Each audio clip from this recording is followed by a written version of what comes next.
Ayan guys, nasa main dashboard na tayo ng aking cellphone, hindi computer. Okay. Hindi ako sure guys kung ako lang ba ang hindi nakakaalam dito at ngayon ko lang talaga ito na-discover o kaya ay bago ito. So anyway, kung interesado pa rin kayo malaman yan, well, let's go ahead and find out. Okay, so first, kailangan natin i-download yung ating application Capcut. So basically, kung hindi ka pa nakakapag-download ng application sa Capcut, meron tayo yan sa ating Google Play Store. So pwede lang natin yan i-type. Let's go, let's try that one. And then search natin yung Capcut. Ayan, editor app. Lalabas lang siya. Ayan. So, yung sa akin hindi updated, pero nagagamit ko pa rin siya. I-install nyo lang siya sa cellphone niyo at pagkatapos ay pwede na kayong magpunta sa application. Now, diretso na tayo dun sa Capcut application. Okay, so let's go. Let's open the application. Ayan, as you can see, meron akong mga ilang videos dito. So, itong video na ito, ayan, papakita ko lang. How to trust God. Trusting God is a process that takes time and effort, but it can bring great peace and comfort to our lives. Alam niyo ba kung ano ang ginamit ko dyan? Ang ginamit kong boses dyan, ayan, lumabas ko yung chinatan. Ang ginamit kong boses dyan ay hindi mismo sa akin. Ito ay ang text-to-speech entry na nandito lang sa baba. Ito.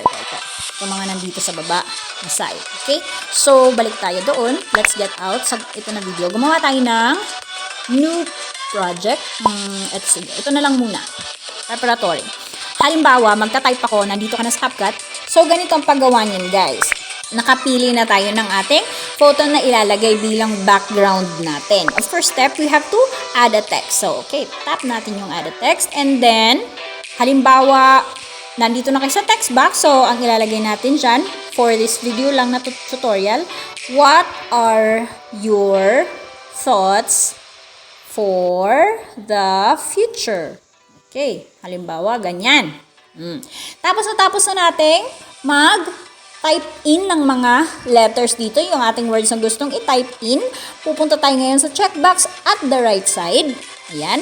Then, kung makikita nyo guys, dito sa baba, maraming options dito. Pero yung options na gagamitin natin para magkaroon ng boses yung ating text na tinype dyan, at kung hindi na tayo confident sa ating mga boses, let's go to text-to-speech. Ayan. So, sa text-to-speech, marami tayong pagpipilian. As I've said, ito yung mga feature voices. Ayan. Ito na nga, yung mga pagpipilian natin. Let's go. Let's try this normal mail. What are your thoughts for the future? What yun? Ang boses ni normal male sa narrative female. What are your thoughts for the future? Cute boy. What are your thoughts for the future? Okay. So, kung nakapili na kayo ng mga nandito mula sa mga options dito, pipilitan nyo lang yung select voice, yung checkbox sa right side, and voila! Ayan na, may audio na kayo. Okay. So, para mas makatest pa tayo ng marami, dagdagan natin yan ng additional text. So, anong nilagay natin dito?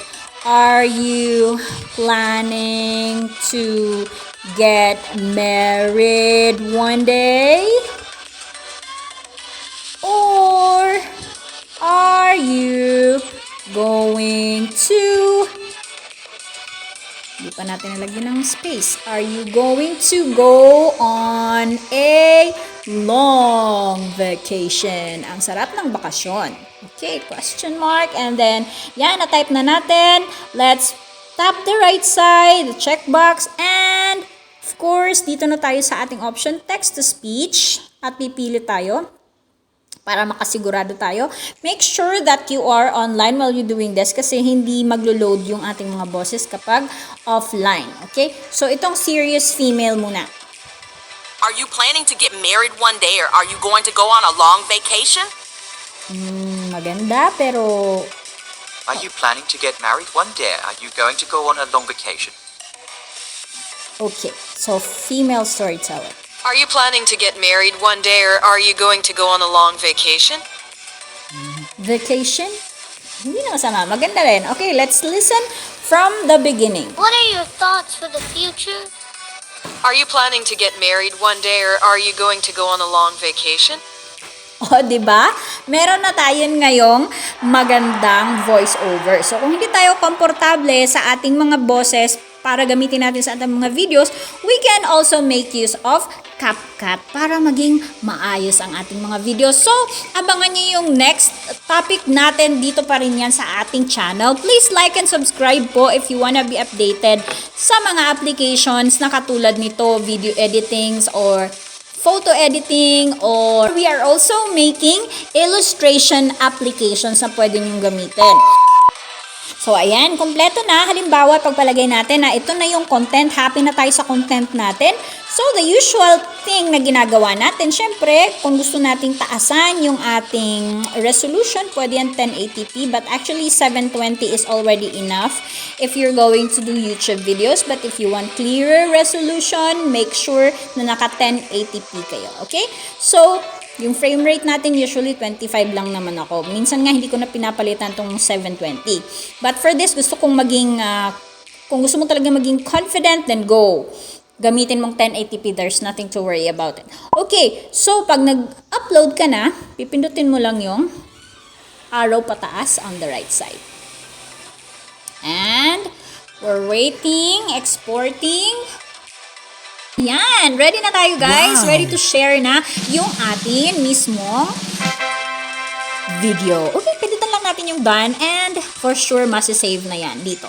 So, let's finally try for the last time. Take a look tayo bago natin siya i-upload just to make sure halimbawa. But syempre naman, di natin to i-upload ng ganito ang status ng ating video kasi we know na it's incomplete. Kung nagtuturo kayo, estudyante kayo, if this is useful for you, please comment down below and mag-request po kayo kung ano po yung gusto nyo pang i-discuss nating mobile applications para ma-explore natin at ma-share din natin sa inyo. And there you go guys, napag-aralan na natin ang simpleng-simple at bagong step para sa akin. Hindi ko alam kung ito ay bago or hindi bago. But anyway, that's how you do voiceover sa inyong mga video gamit ang Capcut. On the next video, we will also discuss kung paano gamitin ang Canva Basics. That's your free account in Canva. Tuturuan ko kayo sa susunod na tutorial, kaya huwag niyong kakalimutang i-check ang ating creator page dito sa Facebook at ang ating mga Reels. Bye-bye! God bless!